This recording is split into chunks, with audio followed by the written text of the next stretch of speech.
Olá, pessoal, boa noite. Tudo bem com vocês? Boa noite, professor.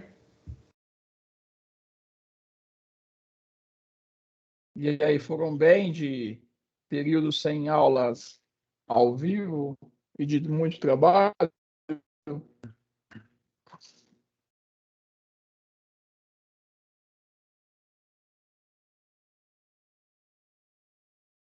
Foram bem, pessoal? Trabalharam bastante? Deu para adiantar? Foi bom esse período? Pelo menos deu tempo para fazer os exercícios aí, professor, entregar o trabalho. Legal, muito bom. Então, beleza. Bom, então vamos seguir agora, né? Agora a gente vai. Nós vamos terminar essa parte de departamento pessoal, só falta a parte de rescisão de contrato, não vai demorar muito, acho que essa semana e semana que vem, porque apesar de ser, mas demora muito tempo para fazer as contas, então a gente vai gastar bastante tempo para fazer o exercício. É, mas rescisão não é a parte mais importante desse curso. Então, é mais só para vocês terem a noção de como se calcula, de como se faz, tanto que eu nem pedi no projeto a rescisão. Então, eu acredito que talvez a semana que vem a gente consiga concluir. Aí a gente termina essa parte de departamento pessoal, a gente começa a entrar em gestão de pessoas, que aí é uma parte mais teórica, não vai ter essa doideira toda de cálculos.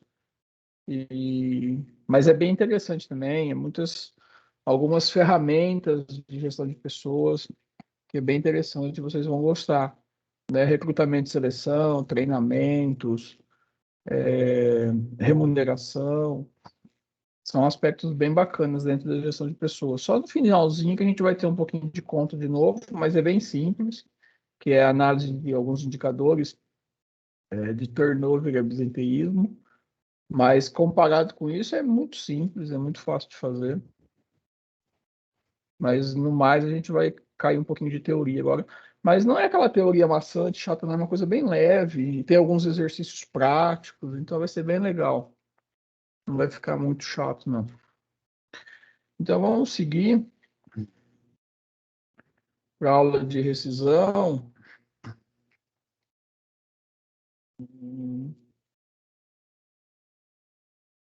Vocês estão vendo a minha tela? Se ela projetar, né? Tá indo, Sim, tá aparecendo sim. tá? Então deixa eu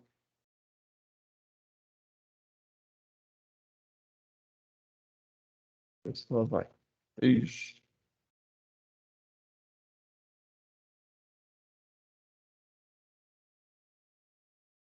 Isso.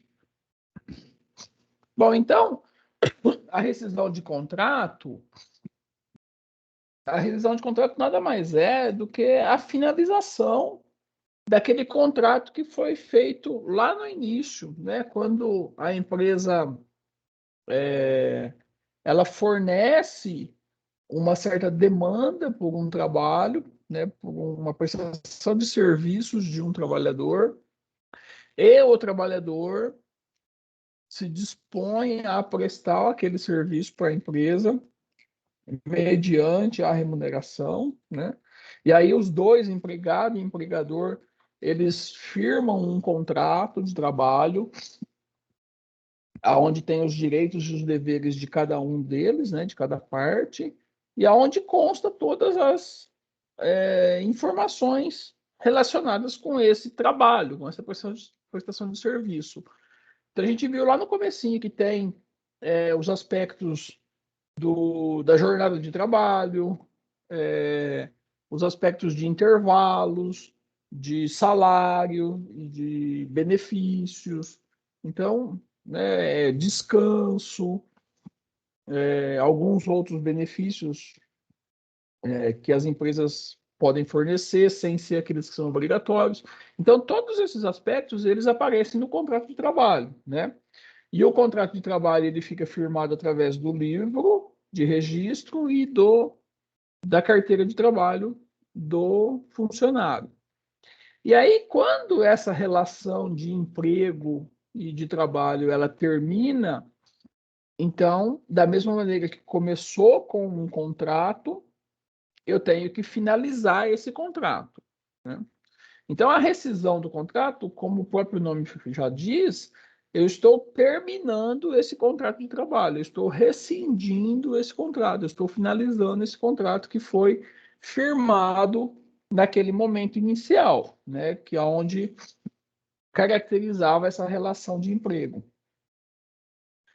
Então, nada mais é do que essa finalização, né? Por algum motivo, o contrato termina, pode ser vários motivos, né? Tanto por parte do empregador quanto por parte do empregado. Nenhum contrato é permanente, ele sempre vai ter um fim, né? Se ele não acontece por nenhuma disponibilidade das partes, ele acontece pela aposentadoria ou pelo falecimento do funcionário, alguma coisa assim. Então, em algum momento, esse contrato vai terminar. Sempre vai ser preciso fazer a rescisão de contrato, tá? Então, para fazer isso, tem que se fazer um documento formal que mostre que esse contrato foi finalizado, ok? Então, é isso que é a rescisão, é essa elaboração de um documento formal que encerra o contrato e que ajusta todos os direitos de ambas as partes do contrato. E ele fica, então, encerrado. E aí isso não é somente pela relação que existe entre empregado e empregador, mas também tem os órgãos governamentais, o sindicato, que precisam ter essa rescisão de contrato homologada e formalizada. Então, a rescisão de contrato surgiu, né, como uma garantia mais para o funcionário do que para o empregador, porque até um certo tempo atrás, antes dessa formalização, né, desse documento, o contrato simplesmente terminava de uma forma verbal e terminava essa relação, né? Então, atualmente, tem que fazer isso de uma forma documentada. E também homologada, né, apresentada para os órgãos governamentais, para os sindicatos, principalmente. Então, o Ministério tem que ser comunicado, tem que homologar essa rescisão, o sindicato. Então, a rescisão de contrato, ela pode acontecer tanto por iniciativa do empregador, quanto por iniciativa do empregado. Então, qualquer uma das partes pode tomar a iniciativa de rescindir o contrato de trabalho. Então, o empregador, ele pode comunicar ao empregado que vai rescindir o contrato, e o empregado também pode comunicar ao empregador de que vai rescindir o contrato, né? Ambas as partes têm a possibilidade de terminar essa relação de emprego. Então, quando o empregador toma a iniciativa, a gente diz que a rescisão é pela parte do empregado, é feita pelo empregado. E quando o empregado tem a iniciativa, a rescisão é por parte do empregado. Isso aqui pode parecer uma coisa tola, né? É lógico, professor, se o empregador tomou a iniciativa, a rescisão é do empregador. Se o empregado tomou a iniciativa, a rescisão é do empregado. Mas isso caracteriza depois na hora de fazer os cálculos, tá? Existem algumas situações que acontecem quando a rescisão é por parte do empregador e existem algumas situações que acontecem quando a rescisão é por parte do empregado. Não é a mesma caracterização no ajuste do documento formal de rescisão quando é de uma parte e quando é de outra parte. Tá? Por isso que tem que ficar muito bem caracterizado de quem é a iniciativa da rescisão do contrato. Se é por parte do empregador, vão acontecer alguns tipos de ações. Se é por parte do empregado, vão acontecer outros tipos de ações. Tá? Não é a mesma, não é igual, não é a mesma coisa falar que é o empregador que é o empregado. É diferente, tem diferenças, mudam-se os cálculos, mudam-se as contas, os direitos do empregado, do empregador, quando a rescisão é por parte de um ou por parte do outro. Então, além disso, além de definir quem tomou a iniciativa pela rescisão do contrato, também tem a definição se essa rescisão é sem justa causa ou se é com justa causa, tá? Essas também são outras duas possibilidades de rescisão de contrato, sem justa causa e com justa causa. A rescisão sem a justa causa, ela acontece, como o próprio nome já fala, não existe uma justa causa para aquela rescisão de contrato. É uma decisão de ambas as partes, ou iniciativa do empregador ou do empregado, sem ter uma causa maior que justifique aquela rescisão, né? Sem ser uma causa que conste na legislação e que conste principalmente na CLT. Então, grande parte, a quase totalidade das rescisões de contratos são sem justa causa, tá? Podemos dizer que são muito poucas as rescisões que acontecem por justa causa. Menos de 1%, digamos assim. Tá? A quase totalidade é sem justa causa. Mas pode acontecer também com justa causa. Justa causa é quando ocorre algum tipo de ação que é previsto na CLT e é que aí, acontecendo essa incidência, caracteriza, então, uma rescisão de contrato com justa causa. Então, olha, algumas razões para que aconteça a justa causa. Primeiro, improbidade. Tá? Então, quando acontece atos de improbidade pelo funcionário. Né? Então, são atos de desonestidade, como roubo, furto, corrupção, etc. Então, quando acontece algum tipo de ação dessa pelo funcionário, é caracterizado um ato de improbidade e é passível de ser uma rescisão com justa causa. Mau procedimento, quando o empregado comete atos contrários à moral, aos bons costumes, e quando ele tem uma conduta que é contrária aos preceitos da empresa. Então, quando ele tem uma conduta que é contra a cultura da empresa, contra a moral, os bons costumes e a conduta de uma forma geral, ele pode ser demitido, rescindido o contrato por mau procedimento com justa causa. Isso aqui é uma coisa que acontece muito e que as pessoas não se tocam que isso aqui é justa causa. Negociação habitual sem permissão do empregador, tá? Então, isso acontece quando o empregado faz a venda de produtos que podem ser concorrentes aos produtos da empresa ou não, e essa venda é feita no ambiente da empresa, tá? Então, isso aqui acontece muito. Desde as vendas de rifa, doce de leite, até, né, Rinodê, perfume, rosca, um monte de coisa, lingerie.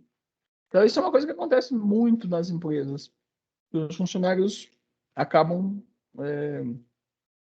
tendo essa forma de negociação, né, como forma de ter uma fonte de renda e faz isso dentro do ambiente da empresa, tá? Isso muitas vezes passa desapercebido pelo empregador ou até o empregador concorde com essa ação, tá? Então não acaba tendo maiores consequências, mas é uma ação que é passível de justa causa, tá? De rescisão com justa causa. A condenação criminal do empregado, né? Então, quando ele é condenado criminalmente, ele pode ser dispensado por justa causa. Quando ele é condenado, isso aqui já não é somente quando ele é preso, tá? Mas é quando tem a condenação. Então, imagina que o funcionário cometeu um crime, ele foi julgado, condenado, e aí, após a condenação, então se faz a rescisão com justa causa. A desídia também é outro tipo de atitude que grande parte das pessoas possui e não conhece, que é uma ação que pode dar justa causa, né? Então, quando o trabalhador faz o seu trabalho com negligência e com relaxo nas suas funções. Então, é aquela famosa enrolação, né? Eu vou trabalhar mais devagar aqui, eu já estou fazendo demais. Esse tipo de atitude, né? Com não sendo convicto com as suas funções, é passível de justa causa. Embriaguez habitual ou em serviço, isso aqui também é muito controverso, né? Porque existem algumas situações que a embriaguez habitual ela é caracterizada não somente no ambiente da empresa, mas também na trajetória para a empresa ou até em momentos fora da empresa. Então, é muito controverso essa questão da embriaguez quando de justa causa, mas é passível de rescisão por justa causa. Então, pode ser quando o funcionário ele é acometido de embriaguez no serviço, né? Ele é flagrado estando em condição de alcoolismo, de embriaguez, como também pode ser fora, pode ser no trânsito, né? No trajeto para a empresa, tanto na ida quanto no retorno, e em algumas situações também é caracterizado como fora dele. Naquela questão, por exemplo, do funcionário ficar fortemente embriagado durante o final de semana, que ele não tem vínculo, teoricamente, ele não tem vínculo com a empresa, mas como ele é funcionário, ele acaba podendo ser responsabilizado por essa embriaguez, né? Essa embriaguez que eu digo assim, é aquela situação mais forte de alcoolismo mesmo. Pode ser caracterizado fora do trabalho também como um motivo para rescisão por justa causa. Um outro aspecto é a violação do segredo da empresa, né? Então, quando o funcionário tem alguma informação privilegiada da empresa e ele divulga essa informação, seja para quem for, então é passível de justa causa. Indisciplina e insubordinação também é passível de justa causa, quando ele desrespeita o seu superior hierárquico, ele não segue as ordens e nem as orientações do mesmo, né? Então, caracteriza insubordinação e indisciplina. E jogos de azar. A prática também de jogos de azar é passível de justa causa, né? Então, o jogo de truco na hora do almoço pode ser um motivo para justa causa. Bom, então, é, analisando as possibilidades de rescisão de contrato, né? Então, elas podem acontecer por parte do empregador ou por parte do empregado e com ou sem justa causa. Então, existem 4 possibilidades. Eu posso fazer uma rescisão por parte do empregador, então a iniciativa da rescisão começa pelo empregador e sem ter uma justa causa, sem nenhum daqueles motivos, né? Uma finalização do contrato de trabalho sem ter um motivo maior, com iniciativa pelo empregador. Também pode ser pelo empregador, mas com justa causa.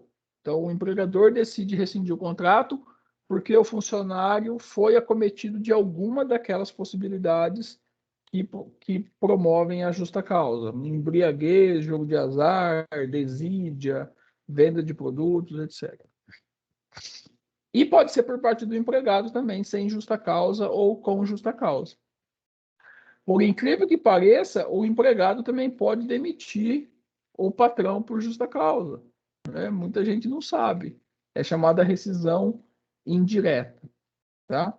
Isso aqui acontece de forma judicial, okay? Mas acontece. Isso aqui, essa última forma de rescisão de contrato é quando o empregador não cumpre as suas obrigações no contrato de trabalho, e aí o empregado pode pedir a rescisão com justa causa do empregador, porque ele não está cumprindo as suas obrigações contratuais. Então, ele não paga salário, ele não registra na carteira, ele não paga férias, etc.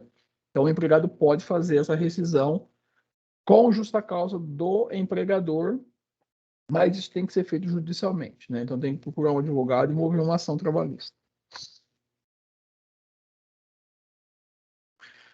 Bom, então depois que definiu-se como a rescisão é feita, então a gente parte para a operacionalização da rescisão de contrato. Então a primeira coisa que se faz quando vai acontecer a rescisão do contrato é emitir o aviso prévio, né? O aviso prévio, como o nome já diz, é uma comunicação formal, aonde a parte que toma a iniciativa de fazer a rescisão do contrato comunica a outra parte de que aquele contrato de trabalho vai ser rescindido. Então, é um documento formal que deve ser assinado pela parte que tomou a iniciativa e deve comunicar a outra parte de que vai acontecer a rescisão do contrato. Então, se o empregado toma a iniciativa de rescindir o contrato, ele tem que assinar um aviso prévio, avisando, comunicando o empregador de que o contrato entre eles vai ser rescindido. E vice-versa, se o empregador tomar a iniciativa de terminar o contrato de trabalho com o funcionário, ele tem que emitir esse aviso prévio, comunicando esse funcionário de que o contrato vai ser terminado, finalizado. O aviso prévio, ele precisa geralmente ele é um período de 30 dias, né? Então tem que comunicar as partes e aí permanece por 30 dias. Após a reforma trabalhista, houve algumas mudanças nisso, né? Então parece que eu não vou entrar muito em detalhes, porque não estou muito a par dessas mudanças, porque são muitas mudanças, né? Mas eu sei que tem um negócio de para cada 2 anos de empresa, adiciona mais um dia de aviso prévio. Então, existem algumas coisas que vieram agora depois de que teve a reforma trabalhista. Tá? Então, esse prazo pode ser estendido, eu acho que até 90 dias, dependendo da situação. Tá? Mas eu não vou me atentar nisso, depois disso vocês vão aprender na disciplina de direito. Então, eu vou considerar o período de 30 dias. Ok? Para a gente fazer as contas. Mas então o aviso prévio, pelo menos 30 dias, é o período mínimo que tem que ter essa comunicação para que o contrato seja rescindido.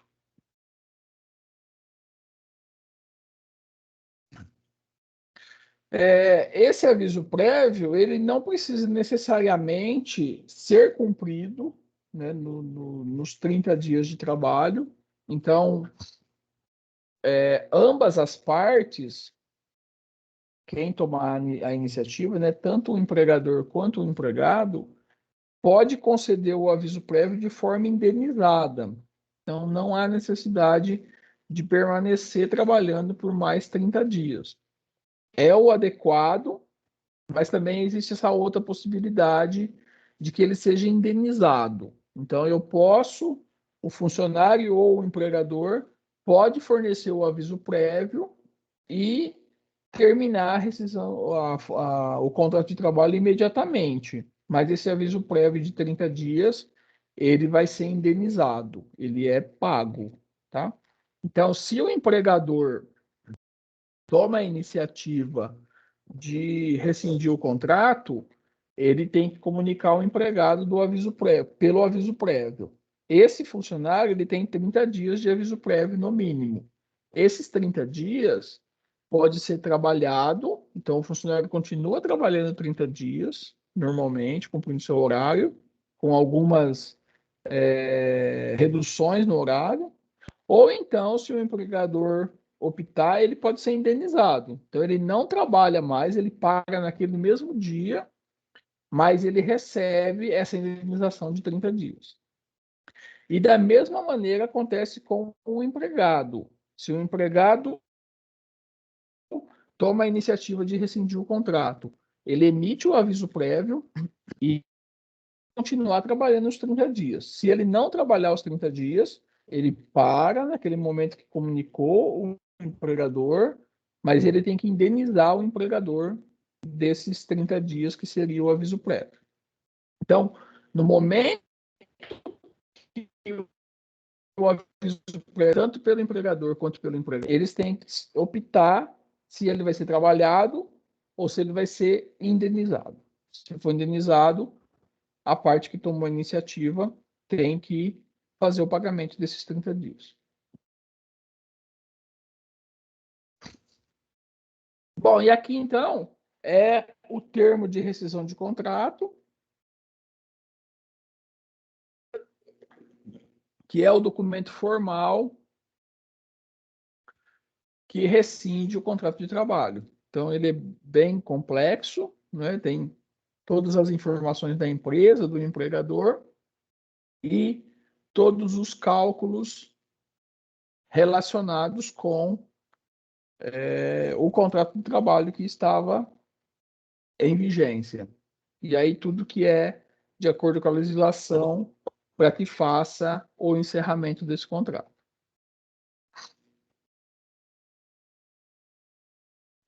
Então, o que a gente vai calcular é esse termo, né? Nós vamos fazer o cálculo de todos esses valores que precisam estar nesses quadros em amarelo, tá? E isso aqui nada mais é do que várias folhas de pagamento que são calculadas juntas.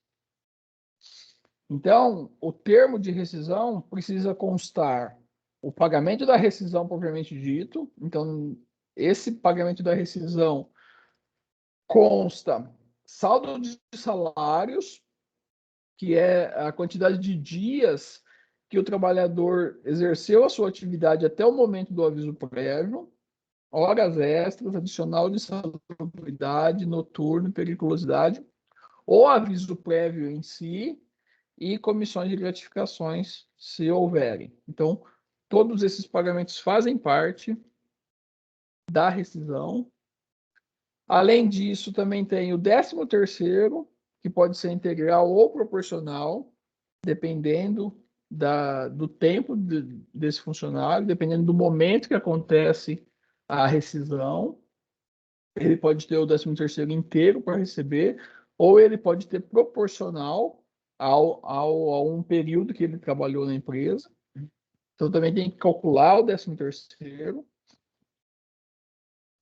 O pagamento das férias também entra na rescisão, o pagamento das férias, e essas férias podem acontecer na forma proporcional, quando o funcionário ainda tem tempo de férias para ser tirado, ou então férias vencidas, quando as férias do funcionário já foram vencidas, mas ele ainda não recebeu nem o pagamento nem o gozo. Então tem que ser feito o pagamento de ambas. Geralmente, as folhas de pagamento consideram ambas as férias, férias vencidas e férias proporcionais. Em algumas situações, as empresas acertam as férias e depois fazem a rescisão do funcionário. Então, a empresa tem a intenção de rescindir o contrato com algum funcionário, ela realiza o acerto das férias desse funcionário, então ele entra em gozo de férias, ele recebe o pagamento de férias vencidas e depois é feita a rescisão e aí só acerta-se aquelas férias que são proporcionais. Em outras situações, na rescisão do contrato, então entra o pagamento das férias proporcionais, são aquelas que ainda não venceram, e também as férias vencidas, que é aquela que já venceu. Da mesma maneira que na folha de pagamento, na folha de rescisão também tem os descontos, então o INSS e o imposto de renda, ele também é calculado, porém tem uma divisão. A gente precisa calcular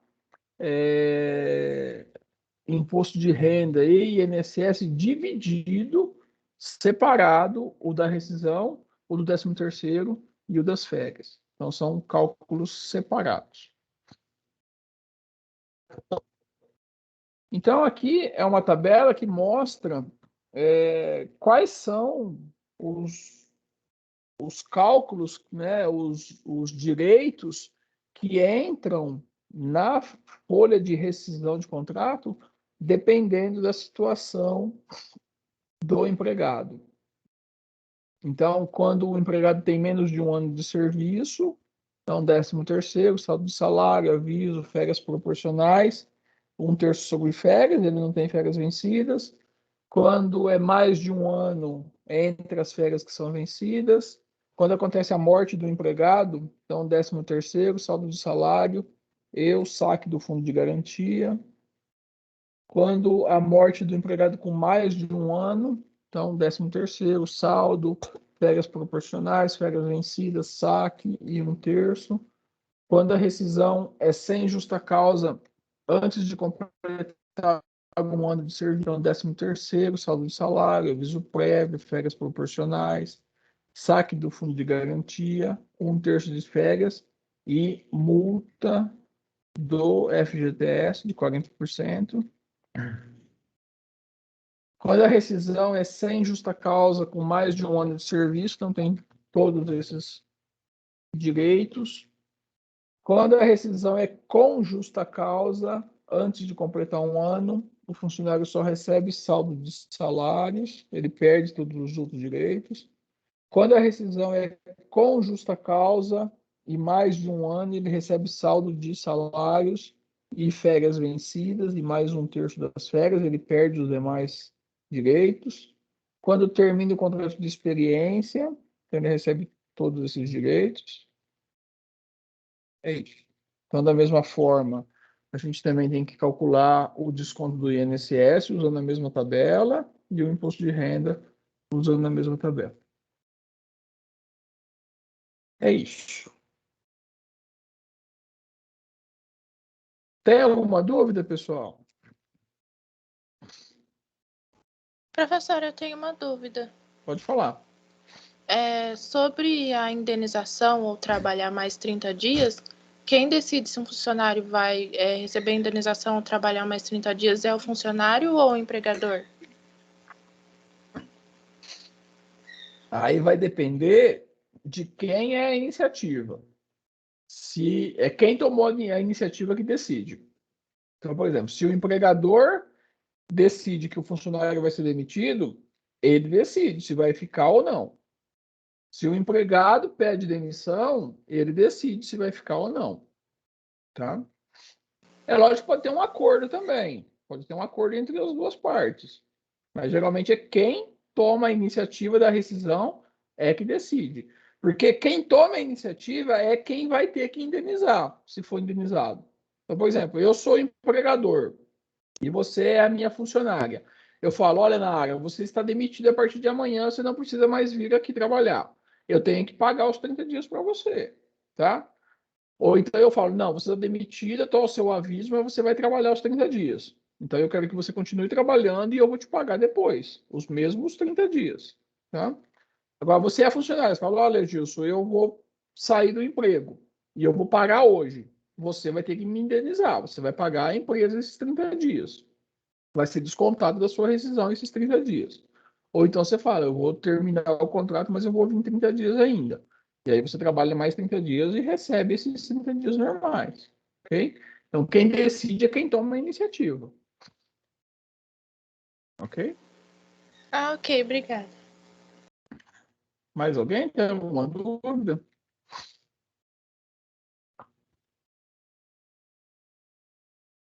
Não? Tranquilo? Ok, então. Bom, Tranquilo, professor. beleza. Bom, então, eu vou parar, porque o exercício vai demorar, não vai adiantar eu começar agora, tá? Então, aí, assim, resumindo, nós temos que fazer o cálculo de todas essas contas. Nós temos que calcular. Primeiro, assim, tem que analisar como que é a rescisão. Quem tomou a iniciativa? Ah, é o empregador. Então, a rescisão por parte do empregador, o empregador que vai ter que fazer os pagamentos. O aviso prévio é trabalhado ou indenizado? Ah, é indenizado. Então, o empregador tem que pagar 30 dias de aviso prévio, né? Já que se for trabalhado, para nós não vai mudar também. A gente vai calcular 30 dias da mesma maneira. Depois, a gente tem que vir calculando todos os direitos. Então, a gente começa pela rescisão. Saldo de salários. Então, saldo de salários, a gente vai considerar do último pagamento até o dia da rescisão. Então, a funcionária foi demitida, recebeu o pagamento dia 30 de maio e foi demitida dia 10 de junho. Então, do dia 30 ao dia 10, ela trabalhou 10 dias. Então, esses 10 dias a gente tem que calcular, tá? É o saldo de salário. Depois, o aviso prévio. Então, é indenizado? Então, 30 dias. 30 dias de aviso é um salário. Então, tem que calcular esse um salário. Depois, 13º. Como que é o 13º da funcionária? Ela já tem mais de um ano. Então, ela recebeu o 13º em dezembro. Tá? Ela foi demitida em junho. Ela recebeu o 13º em dezembro do ano passado. Então, de dezembro do ano passado até junho que ela foi demitida, ela tem 13º proporcional para receber. Então, nós temos que calcular quantos meses proporcionais ela tem de 13º para receber. Calculo o 13º. Férias. Como é que está a situação de férias da funcionária? Ela tem uma férias sem tirar. Então, é uma férias a vencer, uma férias vencida. Vamos supor que ela começou a trabalhar em janeiro de 2018. Então, em janeiro de 2019, tinha que tirar férias. Ela não tirou. E ela foi demitida em outubro de 2019. Tá? Então, ela tem um ano de férias ainda sem tirar. Então, nós temos que pagar essas férias que foram vencidas. Nós temos que calcular. Igual foi feito o pagamento de férias. Calcula as férias, vê se tem média de hora extra, média de gratificação, média de comissão, tudo que nós fizemos para férias. E depois coloca um terço constitucional. Beleza, calculou férias vencidas. Aí nós temos que calcular férias a vencer. Porque se ela ia tirar férias de janeiro a janeiro, é a férias vencida. Só que nós estamos em junho. Então, de janeiro até junho é um período de férias. Não deu um ano ainda, mas tem alguns meses que é proporcional a esse um ano de férias. Nós temos que calcular esses meses, essa proporcionalidade. Então, mesma coisa. Salário de férias, aí a gente vê quantos meses são, hora extra média, comissão média, tudo a mesma coisa, e um terço constitucional. Calculou. Aí a gente vai calcular o.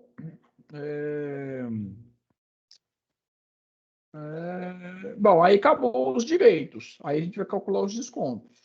Aí a gente tem que calcular INSS da rescisão, que é a primeira parte, saldo de salários e aviso prévio. Aí a gente calcula o INSS e imposto de renda disso. Mesma coisa. Faz lá a base, vezes a alíquota, imposto de renda também, a base, menos o INSS, menos os dependentes, tudo que a gente já fez. Aí a gente faz isso da rescisão. Depois a gente faz isso INSS, imposto de renda do 13º. E depois a gente faz INSS, imposto de renda das férias.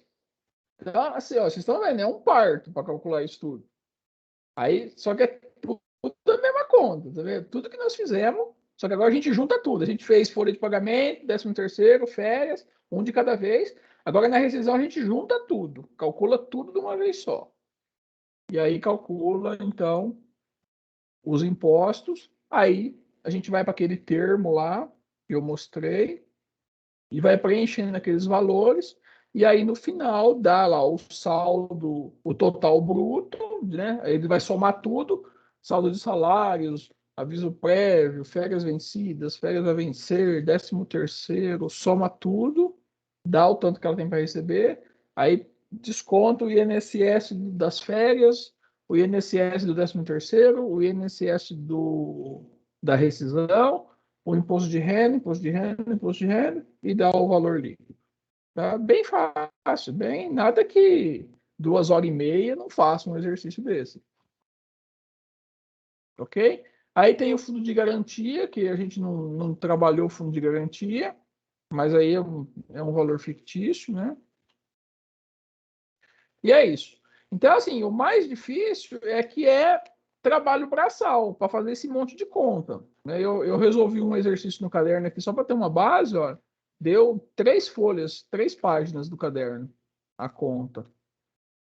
Então, é um trabalho braçal, mas não tem nada de novo aqui para a gente fazer, além do que a gente já fez até agora, tá? Por isso que eu falei para vocês que a rescisão não é tão importante, porque junta tudo que a gente já fez. O que é importante é a gente entender o que entra na rescisão. E aí é esses aspectos do quem toma a iniciativa. Então, por exemplo, se o funcionário pede a demissão, ele não recebe a multa do FGTS, tá? Então não entra na conta. Se o empregador toma a iniciativa de rescindir o contrato, o funcionário recebe a multa do FGTS. Então tem que entrar na conta, tá? Se a rescisão é com justa causa, o funcionário ele não recebe quase todos esses direitos. Ele vai receber só o saldo de salários e o fundo de garantia. Então, só o saldo de salários pela empresa. Se a rescisão é sem justa causa, então tem que calcular tudo isso. Se o funcionário tem mais de um ano de empresa, então tem que analisar 13º, férias vencidas, férias a vencer. Se ele tem menos de um ano de empresa, ele não vai ter férias vencidas, porque você tem mais de um ano para ter férias vencidas, ele vai ter férias a vencer. O 13º também vai ser proporcional, porque precisa ter um ano para receber 13º, né? Então isso é o que mais pega. O aviso, que nem a Nara perguntou, se o aviso é indenizado ou trabalhado, tem que saber para poder informar. Se o funcionário, uma pegadinha que eu costumo jogar na prova, se o funcionário pede demissão, o aviso prévio indenizado é para o empregador. Então, entra na folha do funcionário como desconto, não como direito. Porque o funcionário está pagando a empresa pelo aviso. Né? Então, se eu peço demissão e eu não cumpro o aviso, eu tenho que pagar a empresa. Então, desconta do meu pagamento esse um mês, esse um salário. Né? É um mês de trabalho, é um salário. Desconta do meu pagamento um salário. Se a empresa toma a iniciativa, então entra como direito. Eu vou receber 30 dias de aviso prévio. Se eu tomar a decisão, eu tenho que pagar, então desconta. Se a empresa tomar a decisão, eu recebo, a empresa que paga. Né? Então, são todos esses detalhes que eu preciso saber para calcular a folha, para calcular a rescisão. O resto é o que a gente já fez. Não vai mudar nada do que a gente já fez. É só as contas, os impostos, vai na tabela, olha lá as alíquotas, tudo igual. Ok? Certo, gente? Alguma pergunta mais? Professor, Oi.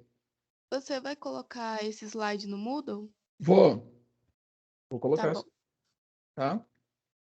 Então, na aula de quarta-feira, a gente começa a fazer esse primeiro exercício, e depois a gente continua na quinta, e depois tem mais alguns, acho que é 3 ou 4 que eu coloquei aqui nos slides, que a gente vai fazendo aí, para ver se até a semana que vem a gente conclui esse assunto. Certo, gente? Beleza? Então tá bom. Então, obrigado. Boa noite para vocês. Até quarta-feira, se Deus quiser. Obrigada, professor. Boa noite. Boa noite.